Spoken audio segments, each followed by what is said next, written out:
Puji Tuhan, saudara, tidak terasa saudara, begitu cepat waktu ini terus berjalan.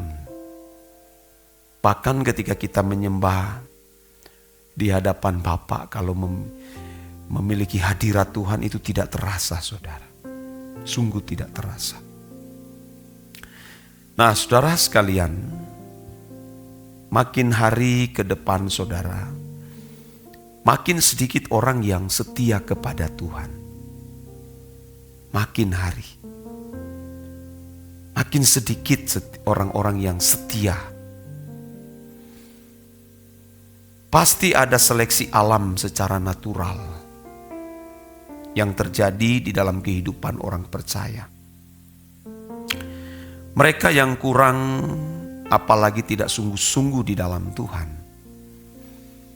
maka satu persatu akan tumbang atau tersingkir. Karena tidak mungkin gelap dapat bersatu dengan terang. Karena saudara, dunia ini ya saudara makin kuat. Dunia yang dimana dipelopori oleh kuasa kegelapan. Itu akan semakin kuat menarik orang masuk dalam persekutuan dengan dia.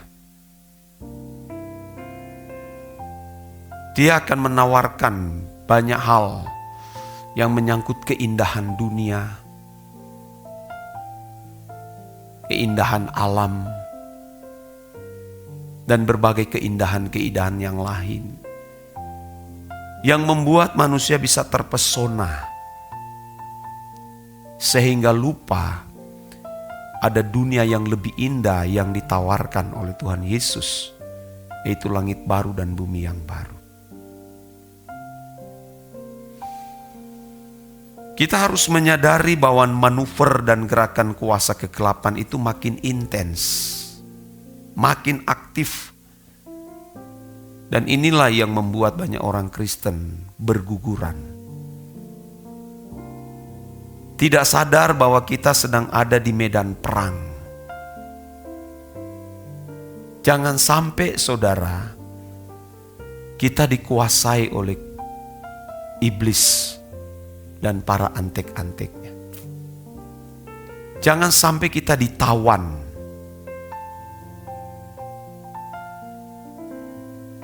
Pergumulan Rasul Paulus kepada jemaat di Korintus, kalimatnya begini: aku takut kalau pikiran kamu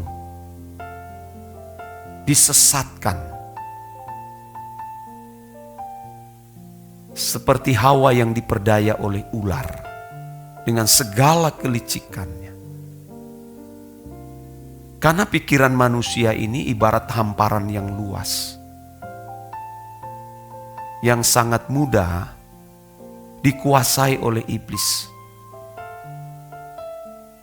Dia bisa menguasai ladang pikiran manusia dengan menanam benih-benih pemberontakan yang pernah terjadi di Taman Eden. Dalam perumpamaan yang Tuhan Yesus kemukakan pada waktu Tuhan Yesus masih mengenakan tubuh daging, murid-muridnya berkata begini, Guru, bukankah benih yang kami taburkan itu adalah benih gandum? Mengapa sampai ada benih yang lain tumbuh di ladang tersebut? Ada lalang yang tumbuh bersama. Tuhan berkata, iblislah yang menaburkan benih yang lain itu ketika mereka sedang tidur. Itu tidak disadari, saudara. Ketika rohani mereka tertidur, hanyut oleh segala kesenangan dunia ini. Ini kesempatan yang baik buat iblis untuk menabur benih-benih yang lain. Maka kita bisa melihat dua wajah di dalam diri kita. Ada wajah rohani, ada wajah duniawi. yang itu paralel berjalan, saudara. Dan kalau mencabut benih lalang ini, saudara, itu benar-benar sakit dan tidak mudah untuk dicabut. Tapi mau tidak mau kita harus cabut. Ya, saya tidak berbicara mengenai agama Kristen dan agama yang lain. Kita tidak berurusan dengan hal itu. Tapi kita harus berurusan dengan ada lalang-lalang di dalam diri kita, di dalam pikiran kita yang telah terlanjur ditanam oleh setan. Yang itu tidak mudah untuk dicabut. Tapi demi bertumbuhnya benih gandum kita harus paksa cabut.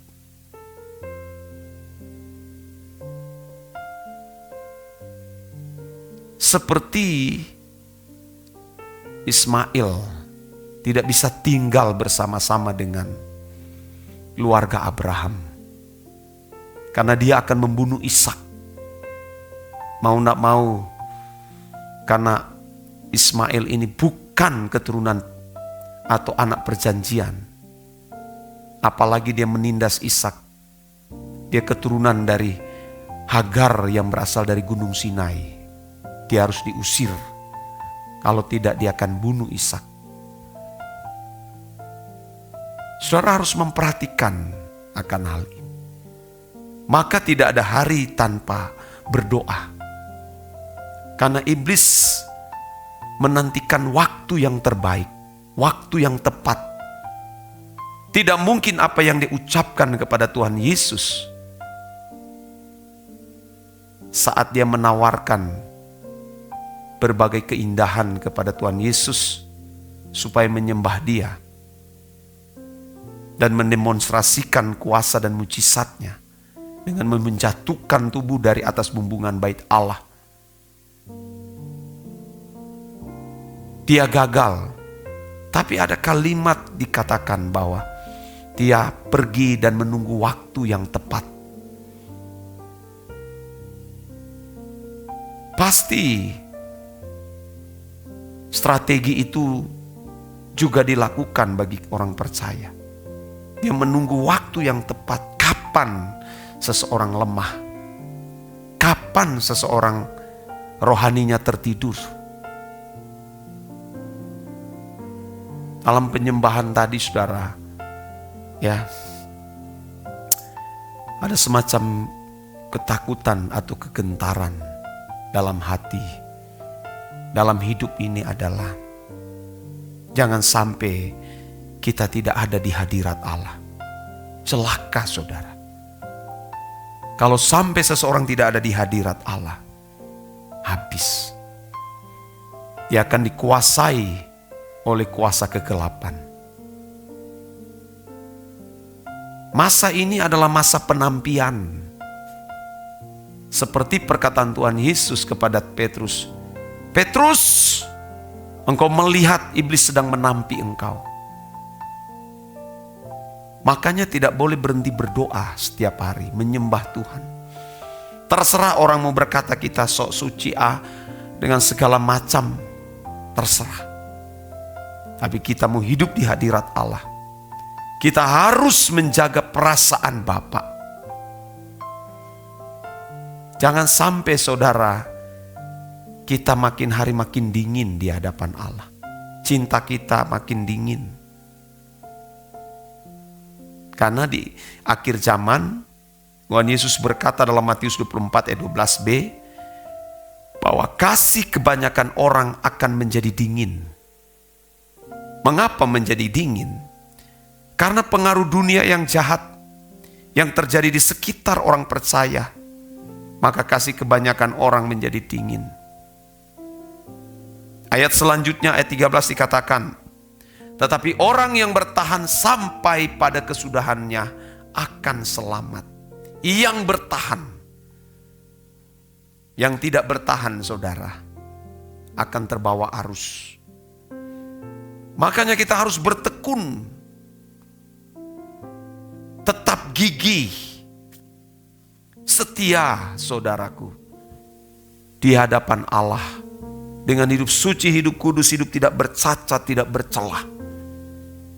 Jaga pikiran kita, karena ini adalah ladang yang subur yang bisa ditaburi benih yang lain. Makanya kita tidak betapa sulitnya kita bertumbuh memiliki karakter Kristus. Dan Paulus melihat dirinya sendiri. Dia melihat ada dua pribadi, ada dua manusia lain yang sedang bertempur. Manusia daging dan manusia roh. Jangan sampai saudara terlanjur ditawan oleh kuasa kegelapan. Makanya saudara-saudara kasih dalam Tuhan, kita harus berjaga-jaga. Seperti yang dikatakan dalam Markus pasal 14 ayat 38. Berjaga-jagalah dan berdoalah, supaya kamu jangan jatuh ke dalam pencobaan. Roh memang penurut, tetapi daging lemah. Berjaga-jagalah. Jangan malas. Paksa tubuh ini untuk berdoa setiap hari. Berdoa dan berpuasalah, saudara. Hari ini kita puasa, saudara.